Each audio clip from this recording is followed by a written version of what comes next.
Então vamos lá começar a nossa aula. Bom, durante esse capítulo a gente vai estudar sobre cada um dos direitos de uma maneira mais específica. Então a gente vai adentrar no assunto sobre os direitos específicos. Então, sobre que direitos a gente está falando aqui? Sobre os direitos humanos, que a gente já estudou o que é lá nas nossas últimas aulas. Então, os direitos humanos são aqueles direitos considerados para que todos tenham uma vida digna. E quem tem acesso aos direitos humanos? Todas as pessoas, pois todos somos seres humanos. Então, todos temos direito a esses direitos sobre os quais a gente vai refletir um pouco mais nas próximas aulas. Para começar a nossa aula, a gente pode refletir, então, que todos somos iguais em direito, certo? Então, é isso que a gente já veio discutindo nas últimas aulas. Mas, além de sermos todos iguais em direitos, nós somos também diferentes em outros aspectos. Por exemplo, não temos todos a mesma idade, a mesma cor, a mesma crença religiosa. Então, a gente é diferente, sim, em alguns aspectos. Mas, mesmo sendo diferentes, todos temos que ser respeitados, indiferente de qualquer diferença que a gente tenha sobre as outras pessoas. Vamos pensar um pouquinho sobre isso, dando uma olhada naquele trecho de música que tá lá na página 15 do seu livro didático. Vou ler aqui com vocês e a gente vai refletir um pouco. Então aqui a gente tem o trecho da música Manifestação e eu vou ler ele com vocês. Aqui estamos na avenida, pelas ruas, pela vida, manifestando o desejo de uma cidade includente. É uma nação cidadã, traduzindo numa canção, numa sentença, num mantra, num grito ou numa oração. E proclamamos que não se exclua ninguém, senão a exclusão. Então, o que a gente pode pensar dessa música aqui? Que eles estão pedindo por uma cidade mais includente, ou seja, por uma cidade que seja capaz de incluir, que não exclua as pessoas, ou seja, que aceite todo mundo. E é isso que ele pede ali, que não se exclua ninguém, senão a exclusão. Então, para a gente não excluir nenhuma pessoa, somente o ato de excluir pessoas. Então, colocar fim à exclusão das pessoas por qualquer motivo que seja. E é isso que vai resultar em uma cidade cidadã, ou seja, que esteja preocupada com os seus cidadãos e que todos possam existir de uma maneira respeitosa em relação às diferenças. E é pensando nessa importância do respeito à diferença que a gente vai falar um pouquinho agora sobre o direito à liberdade religiosa. Então vamos aqui pensar comigo. Nem todos têm a mesma religião, não é mesmo? Você provavelmente deve conhecer uma pessoa que tem alguma religião diferente da sua. Isso se você tiver uma religião, porque também existem as pessoas que não acreditam ou que não são adeptas de nenhuma religião. Então, durante a nossa vida, a gente conhece diferentes pessoas que vão seguir, que vão acreditar em diferentes religiões. Sendo assim, a gente tem uma gama muito diferente de religiões no mundo. Só aqui no Brasil, a gente tem 40 grupos diferentes religiosos. Então, realmente, existe uma diversidade muito grande quando a gente fala de religião. E é pensando nessa grande diversidade religiosa que a gente também tem que pensar no direito à liberdade religiosa, ou seja, ao direito que cada um tem de seguir a religião que quiser e de se expressar religiosamente também. Aqui no Brasil, então, como a gente já disse, existem vários tipos de religiões diferentes. Alguns exemplos: catolicismo, evangelismo, os espíritas, os seguidores do candomblé, da umbanda, do judaísmo, do islamismo, do hinduísmo, do budismo. Então são as mais diferentes tradições, além, é claro, das tradições indígenas também. A gente fala de tradições indígenas no plural porque a gente também tem que refletir que existe uma grande diversidade entre os povos indígenas do Brasil. Então existem as mais diferentes tribos que vão ter as suas diferenças religiosas também. Então a gente pode ter, dentro da população indígena do Brasil, mais de um tipo de religião, mais de um tipo de crença religiosa. Por isso que a gente fala de tradições religiosas indígenas, no plural. Também não podemos esquecer da influência da cultura africana aqui no Brasil. Isso porque os escravos que chegaram aqui eram, da sua maioria, vindos da África. Então a gente vai ter uma grande influência africana na religião brasileira. A gente pode pensar, por exemplo, no candomblé e na umbanda, que são religiões que têm influência lá na herança africana. A gente também tem uma tradição católica muito forte aqui no Brasil, porque foi essa a religião que os portugueses trouxeram para cá durante o período da colonização. Mas a gente também vai ter a influência de todos os outros povos que chegaram aqui no Brasil ao longo do tempo, os imigrantes que vieram aqui para o Brasil. Então eles vão trazer lá principalmente religiões como o protestantismo, que veio lá da Europa. A gente também vai ter o judaísmo, o islamismo, o shintoísmo e o budismo, que também vão vir com os imigrantes que vão chegar aqui no Brasil. E o direito à liberdade religiosa, ele está escrito lá na Declaração Universal dos Direitos Humanos. Lá tem um artigo que diz assim, vou ler aqui para vocês. Todo ser humano tem direito à liberdade de pensamento, consciência e religião. Esse direito inclui a liberdade de mudar de religião ou crença e a liberdade de manifestar essa religião ou crença pelo ensino, pela prática, pelo culto, pela observância em público ou particular.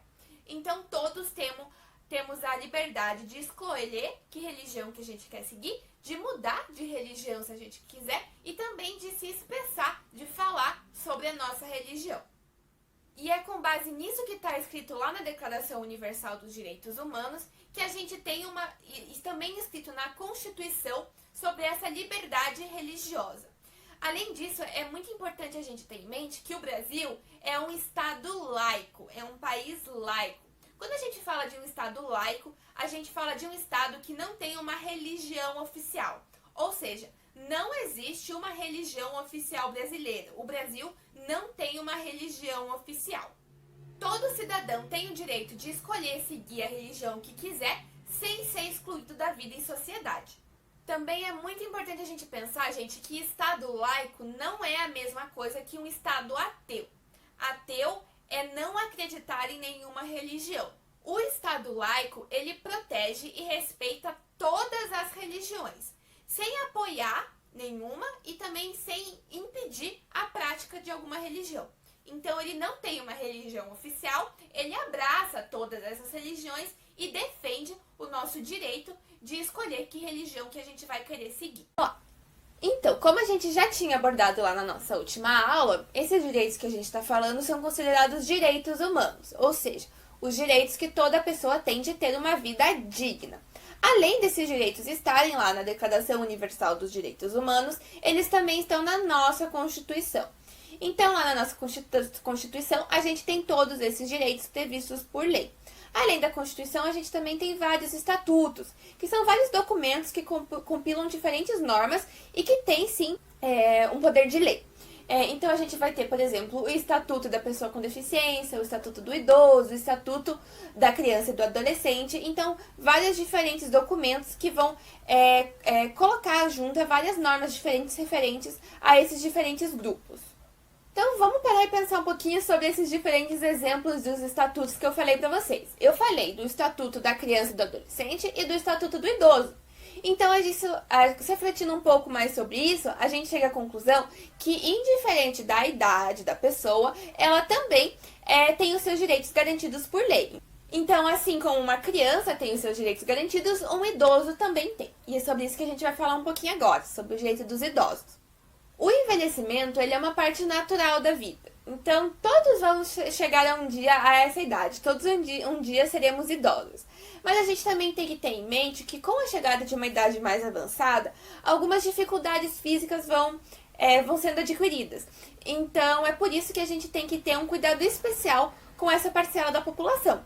É por isso que a gente tem o Estatuto do Idoso. Então, esse conjunto de normas, de leis, que dizem respeito às pessoas que têm mais de 60 anos, que já são consideradas idosas. É nosso dever, enquanto cidadão, respeitar, não discriminar e também prestar apoio aos idosos. E, além disso, se a gente vê alguma situação de negligência, é de nosso dever informar algum órgão público que possa se encarregar de prestar um apoio a esse idoso. Os idosos, eles também têm preferência, então é por isso que a gente tem um atendimento preferencial para idosos. Então, por isso que a gente tem um lugar reservado para eles no ônibus, uma vaga no estacionamento que é reservada só para os idosos. É por isso que também nas filas a gente tem que ceder o nosso lugar quando o idoso chega, ou existe até mesmo uma fila especial, uma fila é só para os idosos. Por isso é muito importante a gente não estacionar em vaga restrita para os idosos. É muito importante a gente também não utilizar o lugar no ônibus que seja de preferência aos idosos. E se a gente estiver sentado e chegar algum idoso, a gente se levantar e dar o lugar para ele. Então, são todas essas as questões que estão relacionadas com os direitos dos idosos. Prestar um auxílio a uma pessoa idosa é uma responsabilidade de todos, contanto, é claro, que não coloque a nossa saúde em risco também. Mas ela é, sim, uma responsabilidade social de todos. Agora, a gente vai falar aqui um pouquinho sobre inclusão social. Então, como a gente já refletiu lá nas nossas últimas aulas, a gente sabe que existem diferentes pessoas no mundo. Todos somos diferentes. Não existe nenhuma pessoa que seja igual a outra. Então, a gente tem que respeitar essas diferenças. Então, ao invés de excluir as pessoas, a gente tem que incluir elas na sociedade. Por isso, inclusão social. Inclusão das pessoas que sejam consideradas diferentes por qualquer que seja o motivo. Então, todos têm direito a uma participação igualitária na vida em sociedade, sem que eles sejam discriminados ou oprimidos. As pessoas com deficiência, por exemplo, elas têm o mesmo direito a uma vida social que uma pessoa que não tenha nenhum tipo de deficiência. Então, quando a gente pensa em acessibilidade, a gente pensa em proporcionar esse direito de vida pública, de participação na vida pública às pessoas com deficiência. E como eu já comentei lá com vocês no início da aula, a gente tem o Estatuto da Pessoa com Deficiência. Então, todos esses direitos, eles são garantidos por lei. Está lá escrito no artigo 4 desse estatuto que toda pessoa com deficiência tem direito à igualdade de oportunidades como as demais pessoas e não sofrerá nenhuma espécie de discriminação. A acessibilidade para pessoas com deficiência, ela pode ser dada das mais diversas maneiras. Eu vou ler aqui alguns exemplos para vocês. Como, por exemplo, adaptação de lugares com rampas, estacionamentos apropriados, barras de segurança, toaletes preparados para receber essas pessoas, adaptação de ferramentas tecnológicas, como computadores adaptados para pessoas que tenham deficiência auditiva ou visual, nossas atitudes cotidianas do cidadão, então auxiliar uma pessoa que tem uma deficiência visual a atravessar a rua, por exemplo, e ações do Estado também, como inserção do ensino de Libras nas escolas. Essas são algumas ações de acessibilidade que vão proporcionar o direito a atividades na vida pública, na vida social, para as pessoas com deficiência. Então aqui eu falei para vocês um nome que talvez você ainda não conheça, Libras. Então, Libras é a língua brasileira de sinais. Ela também, assim como o português, é considerada uma língua oficial do Brasil. Então, o Brasil tem duas línguas oficiais, o português e a língua brasileira de sinais. Muitos outros países, assim como o Brasil, também têm a sua própria língua de sinais. Essa língua de sinais, então, ela vai ser utilizada para expressar o que a gente entende como palavras, números e expressões por meio de gestos e também de sinais. Essa língua, ela é utilizada principalmente pelas pessoas surdas, e são muitas poucas pessoas fora da comunidade surda que sabem se comunicar por Libras, o que acaba gerando a exclusão daquelas pessoas que têm como única língua a Libras. Então, por isso que é muito importante a gente também ter o ensino da língua da Libra nas escolas, para que cada vez mais pessoas também consigam se comunicar por meio dessa linguagem. Aqui eu posso mostrar rapidinho para vocês alguns sinais da Libras. Então, vamos lá. Primeiro, oi. Então, para você fazer o oi, você vai fazer uma bolinha com o seu dedo e levantar o dedo mindinho e mexer. Então, isso aqui significa oi. Se você quiser falar tudo bem, você vai juntar a sua mão aqui perto do queixo e depois você vai abrir e fazer o sinal de belezinha. Então, tudo bem? Tudo bem? Então, assim que se fala tudo bem. Se você quiser falar obrigado, você pode colocar a mão aqui e fazer assim. Então, obrigado, obrigado. Desculpa, você pode fazer o sinal com o seu dedo polegar e o dedo mínimo e colocar aqui no queixo. Então, desculpa. E o sinal de Libras. Se você quiser fazer o Libras, falar Libras, você vai colocar as suas duas mãos abertas e girar elas em torno de uma da outra. Então, isso aqui significa Libras.